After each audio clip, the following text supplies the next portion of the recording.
Hi friends, எல்லாருக்கும் வணக்கம். இன்றைக்கி நம்ம பார்க்கக்கூடிய வீடியோ ஒரு poem video.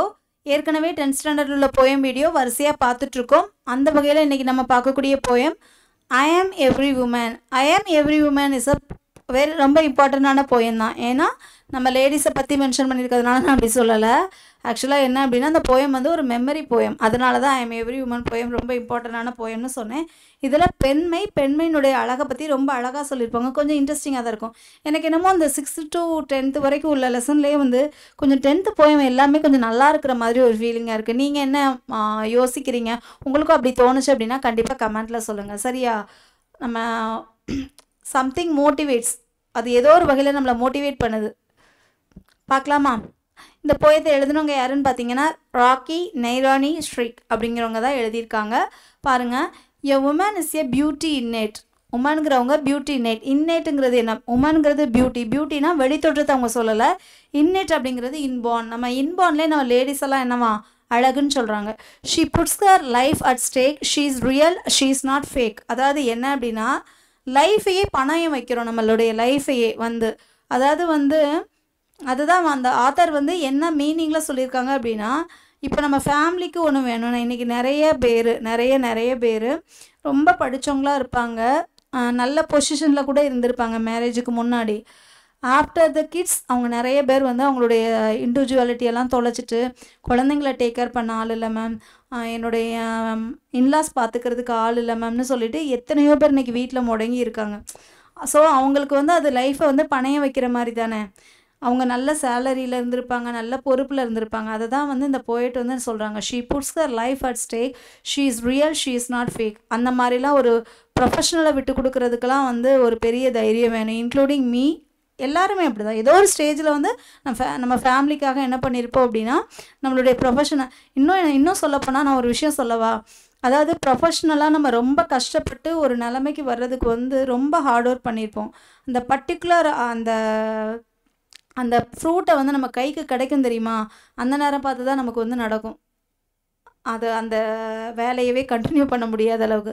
Not only me, நிறைய பேருக்கு அப்படி தான் நடக்கும். அதை தான் அவங்க சொல்கிறாங்க. அப்படி இருந்தால் கூட அவள் என்ன பண்ணுவா அப்படின்னா என்ன பண்ணிடுவா? பணையம் வச்சுருவா அப்படின்னு சொல்கிறாங்க. The summer of life she is ready to see in spring. அதாவது ஆமாம், நம்ம சம்மர்லேயுமே நம்ம ஸ்ப்ரிங் சீசனை பார்க்கக்கூடிய ஆட்கள் தானே. She say springs will come again my dear, let me care for the ones who are near, she is the woman, she has no fear. Correct தானே. நிறைய பேருக்கு நல்ல ஆப்பர்ச்சுனிட்டிஸ் வந்திருக்கும். நிறைய பேருக்கு வந்து இந்த என்ன சொல்கிறது, இப்போ காம்படிட்டிவ் எக்ஸாம் எழுதியிருப்பாங்க, வேலைலாம் கிடச்சிருக்கும் சிலர்.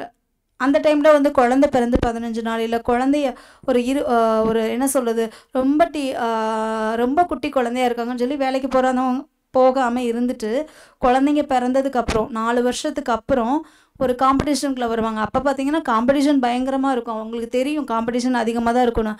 ஆனால் அவங்களுக்கு தேவை என்னென்னா தன்னுடைய குழந்தை, தன்னுடைய ஃபேமிலியை பார்க்குறதுக்கு ஒருத்தங்க வேணும். அதுதான் சொல்கிறாங்க. Let me care for ones who are near, she is the woman, she has no fear. நம்ம லேடிஸ்க்கு வந்து எந்த பயமும் இல்லை அப்படின்னு சொல்கிறாரு.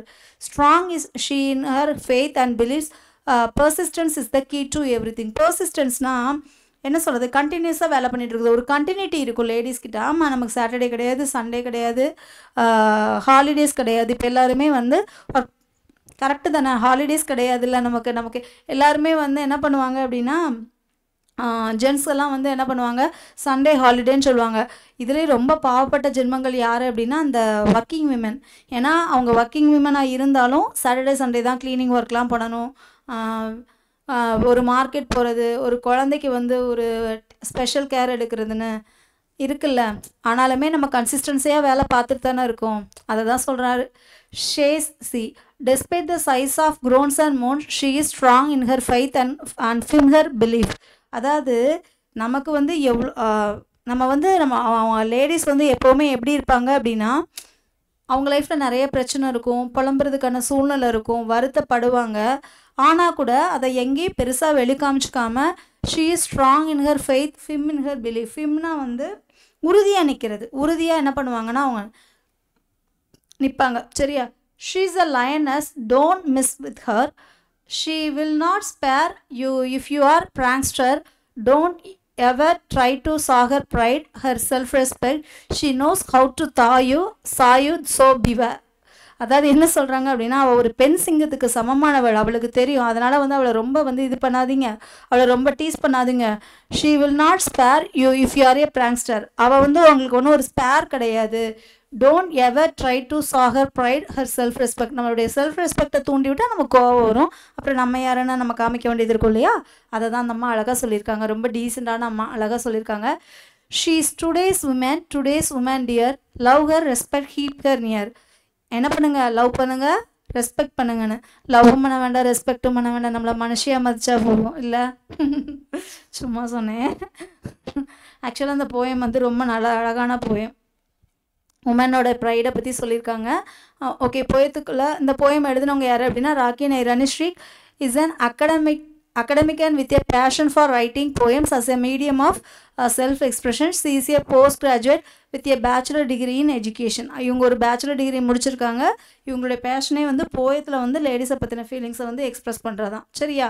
அடுத்து க்ளோசரி. இன்னேட் அப்படின்னா இன்பார்ன் அல்லது நேச்சுரல்னு சொல்லலாம். ஸ்டேக் அப்படின்னா ரிஸ்க்கு. பெர்சிஸ்டன்ஸ்னால் determination continuity. அடுத்து சை அப்படின்னா emit a long deep audible breath expressing sadness, relief or tiredness. groans அப்படிங்கிறது complaints and grumbles. moansங்கிறது grieves, அதாவது கம்ப்ளைண்ட் பண்ணுறது தான் சொல்லுவாங்க. mess withனா meddle or interfere with, தேவையில்லாமல் நோண்டுறது. pranksterனா a person who act mischievously, யார் நம்மக்கிட்ட வந்து மரியாதை குறைவாக நடந்துக்குவாங்கல்ல, அவங்கள தான் சொல்கிறாங்க. சரியா?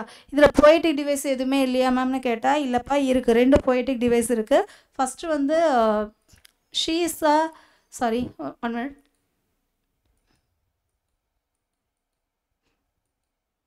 she is a lionsன்னு இருக்குல்லப்பா, யாரை மாதிரி இருக்குமா? நம்ம சிங்கத்தை மாதிரி, பெண் சிங்கத்தை மாதிரி இருக்குமா?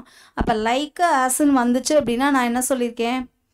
அது சிம்லி. இதில் வந்து டைரெக்டாக மென்ஷன் பண்ணல. அப்போ இது என்னதுப்பா? மெட்டாஃபர். அப்போ இது என்னது? மெட்டாஃபர். சரியா? இந்த போயம் இந்த லைன்ஸ் இருக்குது இல்லையா, ஷீஸ் லைனர்ஸ்னு இருக்கு இல்லையா, இது வந்து என்ன அப்படின்னு பார்த்தீங்கன்னா மெட்டாஃபர்.